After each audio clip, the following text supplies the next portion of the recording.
Good morning प्यारे विद्यार्थियों। हमारा जो चैप्टर चल रहा है वो चल रहा है लोकतंत्र का।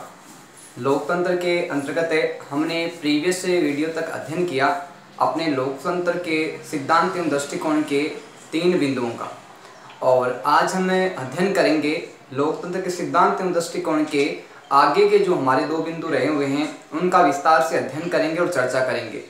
उसी के साथ हम अध्ययन करेंगे लोकतंत्र के जो गुण हैं, विशेषताएं हैं, उनके बारे में विस्तार से चर्चा करेंगे। जैसे जैसे आपको समझाया जा रहा है, पढ़ाया जा रहा है, वैसे वैसे साथ में क्या है आप तैयारी करते रहें ताकि आपकी तैयारी है वो अच्छी तरीके से होती रहे।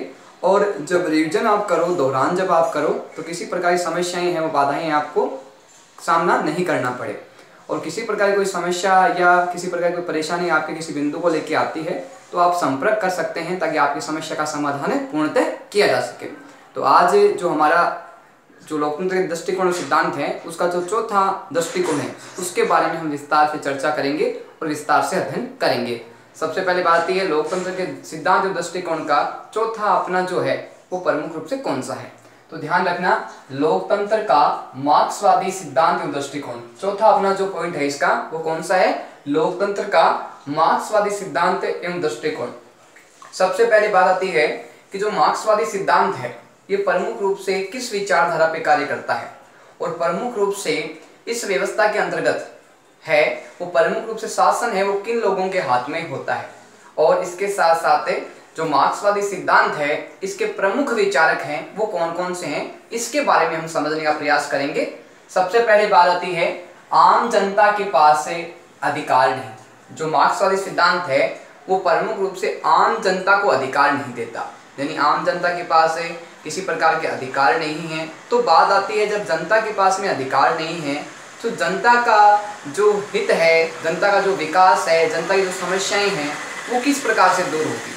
अगर जनता के पास अधिकार ही नहीं होंगे तो क्या होगा कि जिसके पास शासन व्यवस्था है या प्रमुख रूप से जो सरकार है वो जनता के हित में कार्य करेगी या नहीं करेगी, या जनता के हितों को, उनके विकास को कुचलने का प्रयास करेगी, जनता को दबाने का प्रयास करती रहेगी।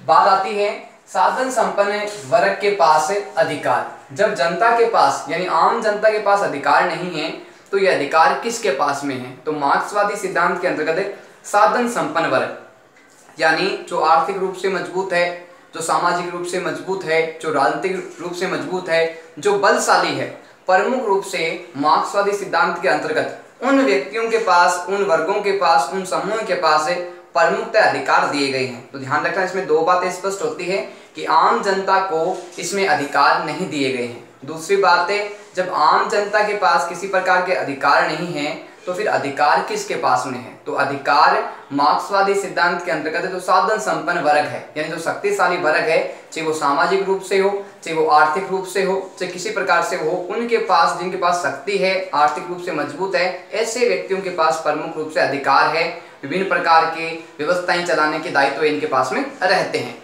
बात आती है उत्पादन के साधनों पर पूंजीपति का अधिकार। उत्पादन यानी जो भी कार्य किया जाता है, चाहे वो उद्योगों के रूप में हो, चाहे वो कृषि के रूप में हो, चाहे अन्य किसी प्रकार से कार्य किया जा रहा हो, उत्पादन से संबंधित यानी कार्य से संबंधित जो भी लाभ प्राप्त हो रहा है, जो भी उत्पादन हो रहा है, उस पर अधिकार किसका होता है, पूंजीपतियों का होता है। पूंजीपति ऐसे व्यक्ति होते हैं जो प्रमुख रूप से आर्थिक रूप से काफी मजबूत होते हैं और काफी बलशाली होने के कारण समाज पे इनकी पकड़ रहती है, इनकी मजबूती है वो समाज पे नियंत्रण करने की होती है।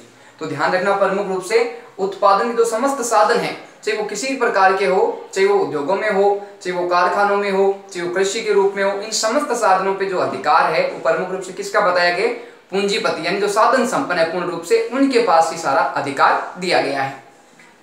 श्रमिक वर्ग के पास है नाम मात्र के अधिकार। श्रमिक वर्ग यानी जो कार्य करता है, जो मेहनत करता है, जो परिश्रम करता है, वो प्रमुख रूप से किस में सम्मिलित किया गया है, श्रमिक वर्ग में। यानी इस श्रमिक वर्ग के द्वारा जो मेहनत की जाती है उसको क्या है, प्रमुख रूप से मार्क्सवादी सिद्धांत के अंतर्गत नाम मात्र के कुछ अधिकार दिए गए हैं।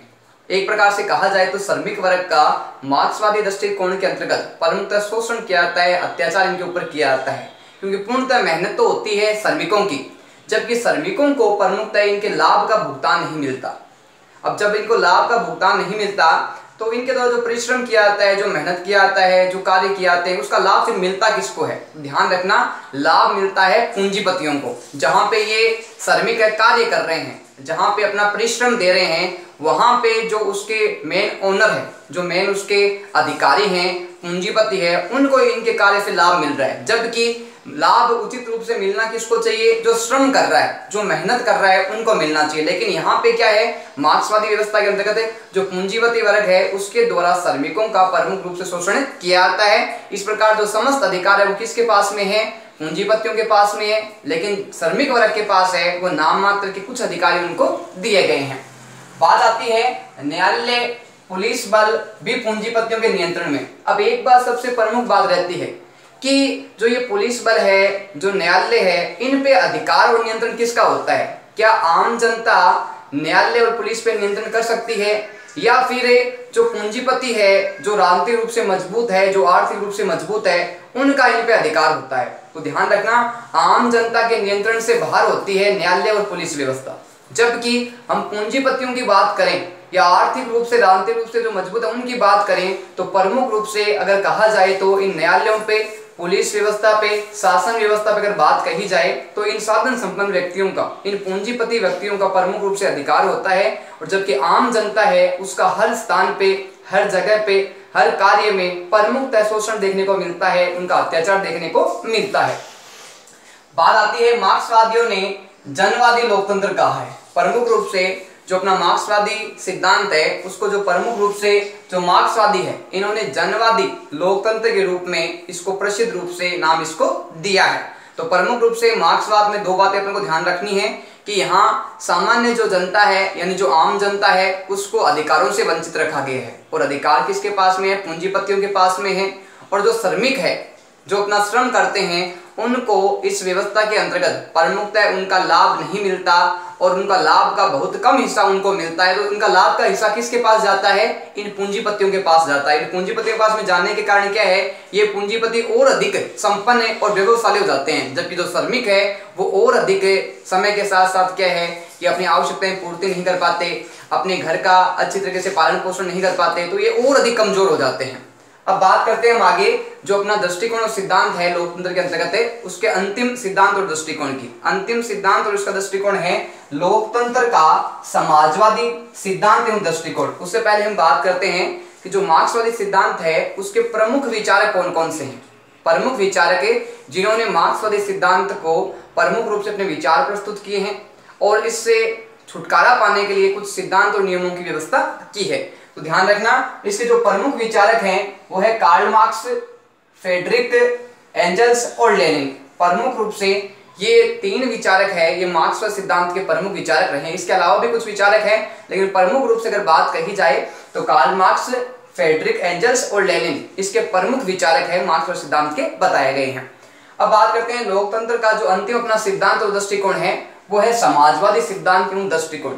अब बात आती है कि जो समाजवादी दृष्टिकोण और सिद्धांत है ये किसका मिश्रण है? किन दो सिद्धांतों के योग से समाजवादी सिद्धांत और दृष्टिकोण उत्पन्न हुआ है? तो ध्यान रखना, प्रमुख रूप से उदारवादी एवं मार्क्सवादी सिद्धांत है। कौन कौन से? जो अपना पर आया था उदारवादी सिद्धांत और जो मार्क्सवादी सिद्धांत है, इन दोनों के मिश्रण से, इन दोनों के सहयोग से प्रमुख रूप से जिस सिद्धांत और दृष्टिकोण जो उत्पन्न हुआ है वो कौन सा सिद्धांत है? अपना समाजवादी सिद्धांत और दृष्टिकोण। क्वेश्चन ये बनता है यहाँ पे कि जो समाजवादी दृष्टिकोण और सिद्धांत है वो किन दो सिद्धांतों के द्वारा प्रमुख रूप से सहयोग से बना है? तो यहाँ ध्यान रखना, उदारवादी और मार्क्सवादी दोनों सिद्धांतों के सहयोग से हमारे समाजवादी सिद्धांत का प्रमुख रूप से उत्पन्न हुआ है, इस सिद्धांत का निर्माण किया गया है। बात आती है राजनीतिक एवं आर्थिक समानता पर आधारित है। प्रमुख रूप से जो समाजवादी सिद्धांत है इसके प्रमुख रूप से उद्देश्य क्या है कि आर्थिक और सामाजिक समानता की स्थापना करना। आर्थिक आधार पर समानता यानी समाज में जो समस्त व्यक्ति है उनकी जो आर्थिक स्थिति है वो समान होनी चाहिए, उसमें असमानता नहीं होनी चाहिए। और इसके साथ साथ राजनीतिक रूप से उनको प्रमुख रूप से शासन के कार्यों में भाग लेने की स्वतंत्रता मिलनी चाहिए, चाहे वो प्रमुख रूप से किसी पद पर नियुक्ति के संबंध में हो, चाहे वो समूह या संगठन की स्थापना से संबंधित हो, चाहे वो वोट देने की स्वतंत्रता से संबंधित हो, चाहे विभिन्न प्रकार के मामलों से संबंधित हो, भाषण की स्वतंत्रता हो, अभिव्यक्ति की स्वतंत्रता हो, तो प्रमुख रूप से ये जो समस्त स्वतंत्रताएं हैं ये प्रत्येक व्यक्ति को समाजवादी दृष्टिकोण सिद्धांत के अंतर्गत दी गई है कि सभी व्यक्ति आर्थिक रूप से समान है, सरकार के द्वारा उनको समान अवसर प्रदान किए जाने चाहिए, समान कार्य उपलब्ध करवाने चाहिए और प्रशिक्षण है वो नवीन उनको दिए जाने चाहिए ताकि समाज में समानता है वो हर स्तर पे, सामाजिक और राजनीतिक स्तर हो, दोनों पे समानता स्थापित की जा सके। बात आती है क्रांति व हिंसा का उपयोग नहीं। प्रमुख रूप से जो समाजवादी सिद्धांत है ये प्रमुख रूप से कुछ उद्देश्य को लेकर चलता है, कुछ सिद्धांतों के अंतर्गत कार्य करता है कि ये क्रांति और हिंसा को, यानी किसी प्रकार के झगड़े को, किसी प्रकार के आंदोलन को, किसी प्रकार की हिंसा को ये प्रमुखतः समर्थन नहीं करता। ये चाहता है कि समाज में जो भी कार्य हो वो शांतिपूर्ण तरीके से होने चाहिए, न्याय के साथ होने चाहिए और किसी प्रकार का उपद्रव या हिंसा है उसको बढ़ावा नहीं देना चाहिए। बात आती है आगे कि विकास एवं कानूनी साधनों में विश्वास। विकास यानी ऐसे साधनों का निर्माण किया जाए, ऐसे कानून व नियम बनाए जाए जिसमें समाज के समस्त वर्गों, समस्त हितों और समस्त जो जनता है सबका विकास है प्रमुख रूप से इसमें सम्मिलित होना चाहिए। प्रमुख रूप से कुछ सिद्धांतों की हमने बात की पीछे, तो कुछ सिद्धांतों में कुछ वर्गों को ही महत्व दिया जा रहा है, कुछ वर्गों ही का ही प्रमुख रूप से शासन में नियंत्रण रहता है, जबकि समाजवादी सिद्धांत है वो स्पष्ट रूप से इस बात को स्पष्ट करता है कि समाज में कुछ वर्गों का, कुछ व्यक्तियों का अधिकार नहीं होगा, समाज में, देश में समस्त जनता का समान अधिकार शासन पे होगा।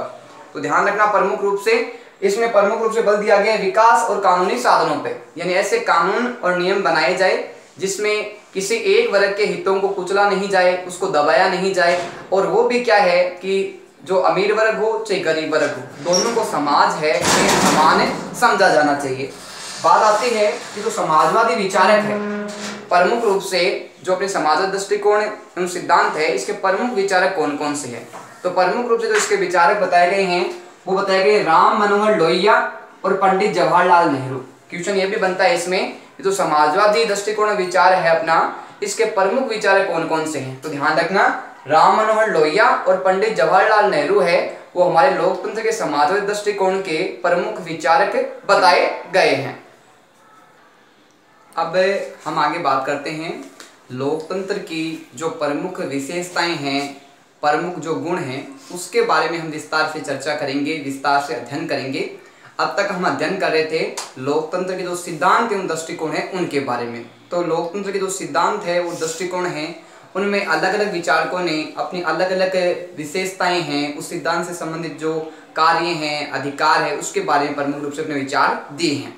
अब हम बात करेंगे लोकतंत्र के जो प्रमुख गुण हैं, लोकतंत्र की व्यवस्था के अंतर्गत प्रमुख रूप से किस व्यवस्था को, किस प्रकार से जनता को महत्व दिया जाता है, इसके बारे में विस्तार से चर्चा करेंगे, विस्तार से अध्ययन करेंगे। तो सबसे पहले बात यह है कि लोकतंत्र की विशेषताओं का जो सबसे पहला गुण है, सबसे प्रथम जो विशेषता है वो कौन सी है, तो ध्यान रखना लोकतंत्र की जो प्रथम विशेषता है वो है जनता का शासन। जनता का शासन।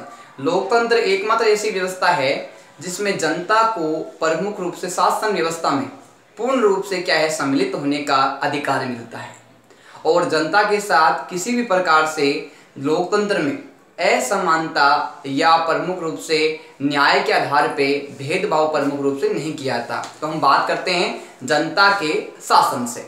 सबसे पहले बात आती है कि लोकतंत्र संपूर्ण जनता का शासन है। लोकतंत्र है उसमें किसी एक व्यक्ति, एक जाति, एक समूह के द्वारा शासन नहीं किया जाता, या एक ही सरकार है उसके द्वारा प्रमुख रूप से शासन नहीं चलाया जाता। प्रमुख रूप से शासन चलाने में जनता है वो अपनी प्रमुख रूप से भागीदारी निभाती है। जनता के माध्यम से ही क्या है कि शासन व्यवस्था का संचालन किया जाता है, क्योंकि लोकतंत्र में संपूर्ण जनता है उसको सम्मिलित किया गया है, चाहे वो महिला हो चाहे वो पुरुष हो। आगे इसी क्रम में बात आती है कि प्रत्येक व्यक्ति की शासन में भागीदारी।